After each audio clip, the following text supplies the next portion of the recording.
I like the cooking music. Why? What would you like to do? Surprise me. Over to the iPod dock while I go back to my whisking. Moments later, the heavenly sweet, soulful voice of Nina Simone fills me. It's one of Roby's favorites. I put a spell on you. I flush, turning to gape at Christian. What is he trying to tell me? On me a long time ago. Oh my, his look has changed. The levity gone. His eyes darker, intense. I watch him, enthralled, and slowly, like the predator he is, he stalks me in time to the slow, sultry beat of music.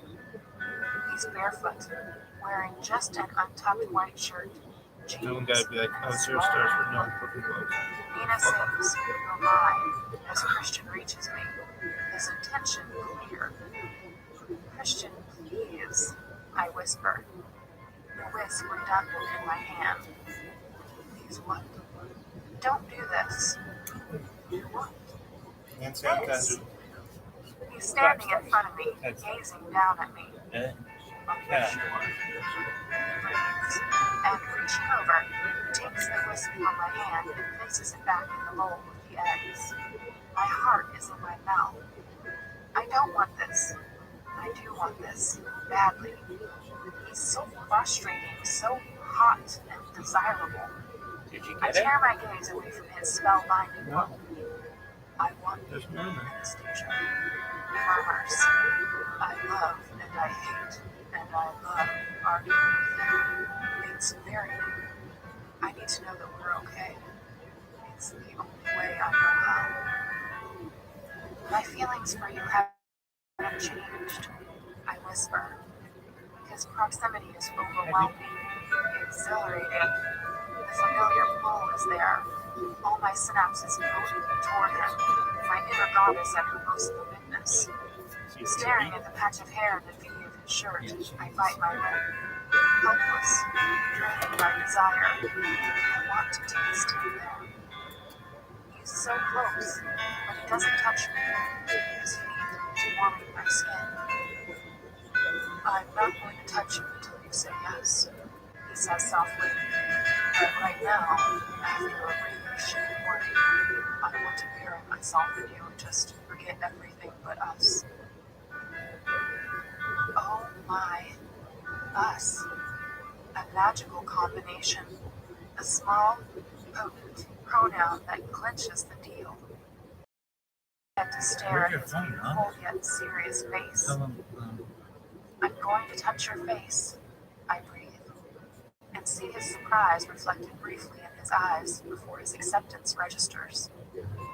Lifting my hand, I caress his cheek and run my fingertips across his stubble. He closes his eyes and exhales, leaning his face into my touch. He leans down slowly, and my lips automatically lift to meet his. He hovers over me. Yes or no, Anastasia? He whispers. Yes. His mouth softly closes on mine, coaxing, coercing my lips apart as his arms enfold me, pulling me to him. His hand moves up my back, fingers tangling in the hair at the back of my head, tugging gently. His other hand flattens on my behind, forcing me against him. I moan softly. Mr. Gray? Taylor coughs, and Christian releases me immediately. Taylor? He says, his voice frigid. I whirl around to see an uncomfortable Taylor standing on the threshold of the great room. Christian and Taylor stare at each other, some unspoken communication passing between them. My step, Christian snaps, and Taylor walks briskly across the room. Reach, Christian whispers to me before following Taylor out of the room. I take a deep, steadying breath. Can I not resist him for 1 minute? I shake my head, disgusted at myself, grateful for Taylor's interruption, embarrassing though it is. I wonder what Taylor has had to interrupt in the past. What's he saying? I don't want to think about that. Lunch. I'll make lunch. I busy myself slicing potatoes. What does Taylor want? My mind races. Is this about Layla? 10 minutes later, they emerge, just as the omelet is ready. Christian looks preoccupied as he glances at me. I'll brief them in 10, he says to Taylor. We'll be ready, Taylor answers and leaves the great room. I produce 2 warmed plates and place them on the kitchen island. Lunch, please, Christian says as he perches on one of the bar stools. Now he's watching me carefully. Problem? No. I scowl. He's not telling me. I dish out lunch and sit down beside him, resigned to staying in the dark. This is good, Christian murmurs appreciatively as he takes a bite. Would you like a glass of wine? No, thank you. I need to keep a clear head around you, Gray. It does taste good, even though I'm not that hungry. But I eat, knowing Christian will nag if I don't. Eventually, Christian disrupts our brooding silence and switches on the classical piece I heard earlier. What's this? I asked. Conte, Songs of the Bird. This is called bilateral. It's lovely. What language is it? It's an old French, Occitan, in fact. You speak French. Do you understand it? Memories of the flawless French he spoke at his parents' dinner come to mind. Some words, yes. Christian smiles, visibly relaxing. My mother had a mantra. Musical instrument, foreign language, martial art. Elliot speaks Spanish. Mia and I speak French. Elliot plays guitar, I play piano, and Mia cello. Wow, and the martial arts? Elliot does judo. Mia put her foot down at age 12 and refused. He smiles at the memory. I wish my mother had been that organized. Dr. Grace is formidable when it comes to the accomplishments of her children. She must be very proud of you. I would be. A dark thought flashes across Christian's face. He looks momentarily uncomfortable. He regards me warily, as if he's in uncharted territory. Have you decided what you'll wear this evening? Or do I need to come and pick something for you? His tone is suddenly brusque. Whoa, he sounds angry. Why? What have I said? Not yet. Did you choose all those clothes? No, Anastasia, I didn't. I gave a list and your size to a personal shopper, Marcus. They should fit. Just so that you know, I have ordered additional security for this evening and the next few days. With Layla unpredictable and unaccounted for somewhere on the streets of Seattle, I think it's a wise precaution. I don't want to... Okay? I blink at him. Okay? What happened to I must have you now, Gray? Good. I'm going to brief them. I shouldn't be long. They're here? Yes. Where? Collecting his plate, Christian places it in the sink and disappears from the room. What the hell was that about? He's like several different people in one body. Isn't that a symptom of schizophrenia? I must Google that. I clear my bedroom carrying the Anastasia Roll Steel dossier. Back in the closet, I pull out 3 long evening dresses. Lying down on the bed, I gaze at my Mac, my iPad, and my BlackBerry. I am overwhelmed with technology. I set about transferring Christian's playlist from my iPad. I'm lying across the bed looking at my Mac as Christian enters. What are you doing? He inquires softly. I panic briefly, wondering if I should let him see the website I'm on. Multiple personality disorder. The symptoms. Stretching out beside me, he eyes the webpage with amusement. On this site for a reason, he asks nonchalantly. Brusque Christian has gone. Playful Christian is back. How the hell am I supposed to keep up with this? Research into a difficult personality. I give him my most deadpan look. His lips twitch with a suppressed smile. A difficult personality. My own pet project. I'm a pet project now. A sideline. Science experiment, maybe? When I thought I was everything. Miss Steele. How do you know it's you? Wild guess. It's true that you are the only fucked up mercurial control freak that I know intimately. I thought I was the only person you know intimately. He arches a brow. I flush. Yes, that too. Have you reached any conclusions yet? I turn and gaze at him. He's on his side, stretched out beside me, with his head resting on his elbow. His expression soft and amused. I think you're in need of intense therapy. He reaches up and gently taps my hair behind my ears. He hands me. I frown at him dryly. He sits up on the bed, cross-legged, and drags his shirt off over his head. Oh my. I like your roadmap idea. I stare at him blankly. Roadmap? The no-go areas, he says by way of explanation. Oh, I was kidding. I'm not. You want me to draw on you? With lipstick? It washes off, eventually. This means I can touch him freely. A small smile. What about something more permanent, like a Sharpie? I could tattoo. His eyes are alight with humor. Christian Grey with a tattoo, barring his lovely body with his mouth in so many ways already. No way. No to the tattoo. I'm glad. Hide my horror. He grins. Shutting the knife, I push it to side. This could be fun. My flask off my feet. Eyes are wide and cautious, but his ears do too. You see, nothing of this. Comments Rabbi. I'm always eager for information, Mr. Gray, and it means you'll relax, because I'll know where the boundaries lie. He shakes his head, as if he can't quite believe that he's about to let me draw all over his body. He orders. Oh, he's in uber bossy mode, but I don't care. Give me your hand. I give him my other hand, the one from your study. He rolls his eyes at me.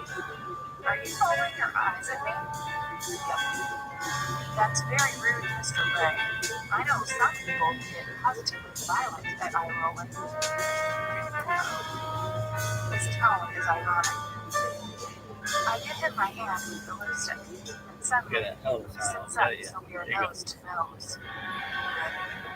He asks in a low, soft murmur that makes everything tighten and tense inside me. Oh, wow. Yes, I whisper. His proximity is alluring. His tone flesh close. His Christian smell mixed with my body wash. He guides my hand up to the curve of his shoulder. Press down. He breathes, and my mouth goes dry as he directs my hand down, from the top of his shoulder, around his arm socket, and down the side of his chest. The lipstick leaves a broad, vivid red streak in its wake.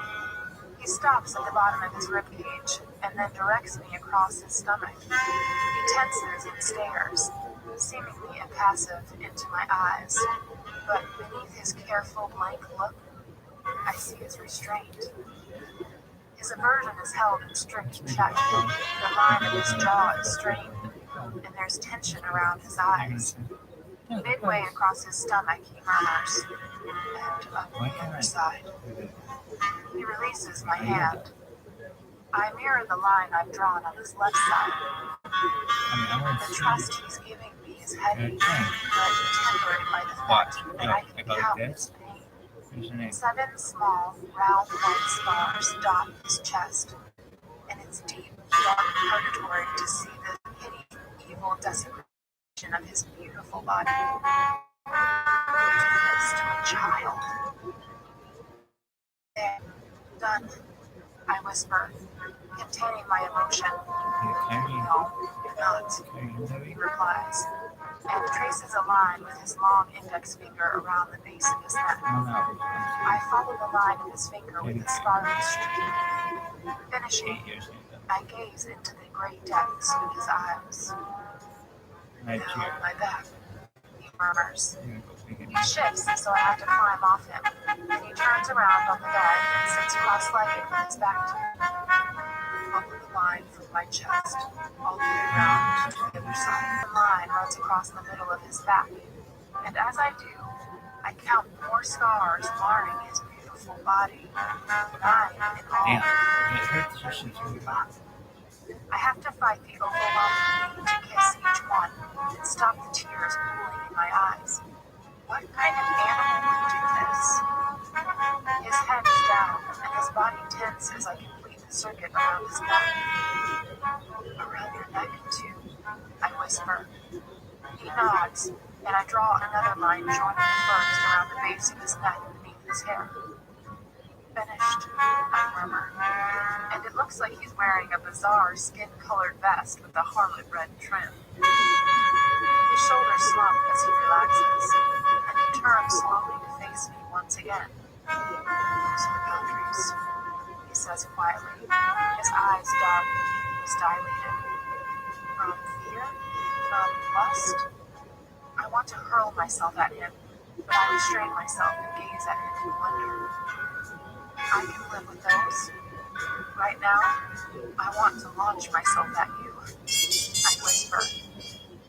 He gives me a wicked smile and holds out his hands, a silent gesture of consent. Well, Miss Steele, I'm all yours. I squeal with childish delight and catapult myself into his arms, knocking him flat. He twists, letting out a boyish laugh filled with relief that the ordeal is over. Somehow, I end up beneath him on the bed. Now, about that brain check. He breathes, and his mouth claims mine once more. Chapter 6. My hands fist in his hair while my mouth is feverish against Christian, consuming him, relishing the feel of his tongue against mine, and he's the same, devouring me. It's heavenly. Suddenly, he drags me up and grasps the hem of my t-shirt, whipping it over my head and throwing it on the floor. I want to feel you, he says clearly against my mouth as his hands move behind me to undo my bra. Once we move, it's off, and he pitches it aside. He lifts me back down onto the bed, pressing me into the mattress, his mouth and hand into my breasts. My fingers curl into his hair as he takes one of my nipples between his lips and tugs hard. I cry out as the sensation sweeps through my body, spikes, and tightens all the muscles around my groin. Yes, baby, let me hear you, he murmurs against my overheated skin. Boy, I want you inside me now. With his mouth, he toys with my nipple, pulling at it, making me squirm and writhe and yearn for him. I sense his longing mixed with, what? Veneration. It's as if he's worshiping me. He teases me with his fingers, my nipple growing hard and elongating under his skillful touch. His hand moves to my jeans and he deftly undoes the button, tugs the zipper down, and slips his hand inside my panties, sliding his fingers against my sets. His breath hisses out as his finger glides into me. I push my pelvis up into the heel of his hand, and he responds, rubbing against me. Oh. He breathes as he hovers over me, staring intently into my eyes. You're so wet. His voice is filled with wonder. I want you, I murmur.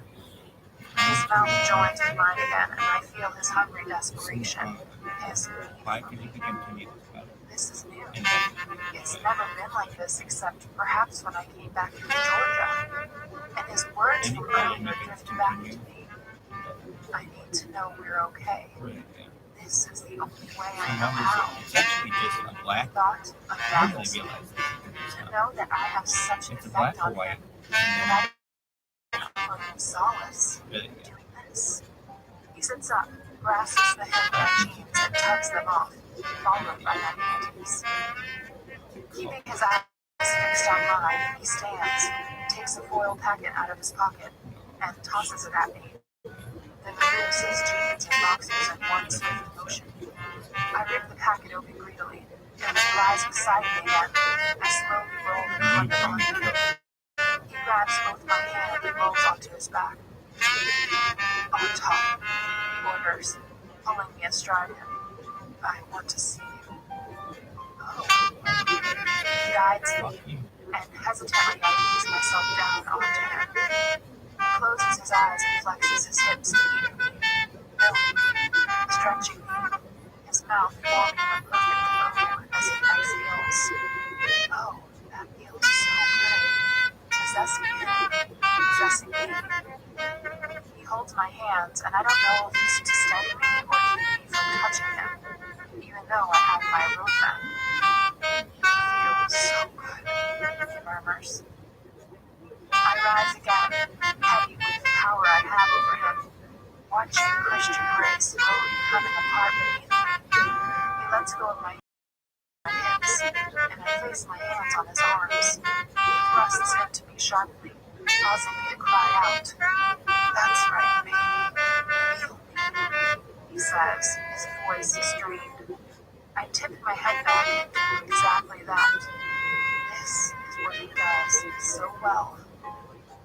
I move, countering his rhythm in perfect symphony, numbing all thought and reason. I am just sensation lost in this void of pleasure, up, down, again and again. Oh, yes. Opening my eyes, I stare down at him, my breathing rapid, and he's staring back at me, eyes blazing. 9 minutes. He nods.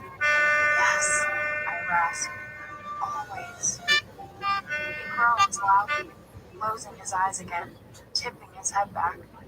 Seeing Christian undone is enough to seal my fate, and I come audibly, exhaustingly, spinning down and around, collapsing on top of him, collapsing on top of him. Oh, baby, he groans as he finds his release, holding me still and letting go. My head is on his chest in the no-go area, my cheek nestled against the springy hair on his sternum. I am panting, glowing, and I resist the urge to pucker my lips and kiss him. I just lie on top of him, catching my breath. He smooths my hair and his hand runs down my back, caressing me as his breathing calms. So beautiful. I lift my head to gaze at him, my expression skeptical. He frowns in response and sits up quickly, taking me by surprise, his arm sweeping around to hold me in place. I clutch his biceps as we are nose to nose. You are beautiful, he says again, his tone emphatic. And you're amazingly sweet sometimes. I kiss him gently. He lifts me and eases out of me. I wince as he does. Leaning forward, he kisses me softly. You have no idea how attractive you are. Blush. Why is he going on about this? All those boys pursuing you? That isn't enough. Boys? What boys? Wonderless. Christian frowns. The photographer is crazy about you. That boy in the hardware store. Your roommate's older brother. Your boss. He adds bitterly. Oh, Christian, that's just not true. Trust me. They want you. They want what's mine. He pulls me against him, and I lift my arms to his shoulders, my hands in his hair, regarding him with amusement. Mine, he repeats, his eyes glowing possessively. Yes, yours, I reassure him, smiling. He looks mollified, and I feel perfectly comfortable naked in his lap on a bed in the full light of a Saturday afternoon. Who would have thought? The lipstick marks remain on his exquisite body. I note some smears on the tray cover, though, and wonder briefly what Mrs. Jones will make of them. The line is still intact, I murmur, and bravely trace the mark on his shoulder with my index finger. He stiffens, blinking suddenly. I want to go exploring. He regards me skeptically. No, I was thinking of the treasure map that we've drawn on you. My fingers itch to touch him. His eyebrows lift in surprise, and he blinks with uncertainty. I rub my nose against his. And what would that entail exactly, Miss Steele? I lift my hand from his shoulder and run my fingertips down his face. I just want to touch you everywhere I'm allowed. Christian catches my index finger in his teeth, biting down gently. Ow! I protest. He grins, a low growl coming from his throat. Okay, he says, releasing my finger, but his voice is laced with apprehension. Wait. He leans behind me, lifting me again, and removes his condom, dropping it unceremoniously on the floor beside the bed. I hate those things. I have a good mind to call Dr. Green around to give him a shot. You think the top OBGYN in Seattle is going to come running? I can be very persuasive, he murmurs, hooking my hair behind my ear. Franco's done a great job on your hair. I like these layers. What? Stop changing the subject. He shifts me back so I'm straddling him, leaning on his propped up knees, my feet on either side of his hips. He leans back on his arms. Touch away, he says without moving. He looks nervous, but he's trying to hide it. Keeping my eyes on his, I reach down and trace my finger underneath the lipstick line, across his finely sculptured abdominal muscles. He flinches, and I stop. I don't have to, I whisper. No, it's fine. Just take some readjustment on my part. No one's touched me for a long time. He murmurs. Mrs. Robinson? The words pop unbidden out of my mouth, and, amazingly, I manage to keep all bitterness and anger out of my voice. He nods, his discomfort obvious. I don't want to talk about her. It will sour your good mood. I can handle it. No, you can't, Nana. You see red whenever I mention her. My past is my past. It's a fact. I can't change it. I'm lucky that you don't have one, because it would drive me crazy if you did. I frown at him, but I don't want to fight. Drive you crazy? More than you are already? I smile, hoping to lighten the atmosphere between us. Ouch. His lips twitch. They would need at a parallel universe, Virginia. That's what I'm thinking. The first thing that went through my mind is, this can't be Shall I right. call Dr. I Flynn? was pretty sure I did the guy at least once, literally or figuratively. But we can do that in conjunction because it's just family. I place my fingers back on his stomach and let them drift across his skin. He stills once more. I like touching you. My fingers skate down to his navel, then southward along his happy trail. His lips part as his breathing changes. His eyes darken. His direction stirs and twitches. I have some observations. That bridge can be alive. Is it haunted? Oh, well, yeah, I think so, yeah. And on that note, Sarah? He smiles. Oh, yes, Steele. Again. A delicious way to spend the Saturday afternoon. I stand beneath the shower, absent-mindedly washing myself, careful not to wet my tied-back hair, contemplating the last couple of hours. Christian and Vanilla seem to be going well. Astonishing He legends revealed will so let you much think to simply me. safe, quick, It's staggering, and mobile. trying to Wondering assimilate all the Squarespace. information Our and to contributors reflect to on what I learned. patreon.com and our listeners Salary for making details. tonight's show possible. Oh, he's stinking rich. On our last And show, for someone so we young, introduced you it's to just acceptable extraordinary. models. if that is his real name. Well, then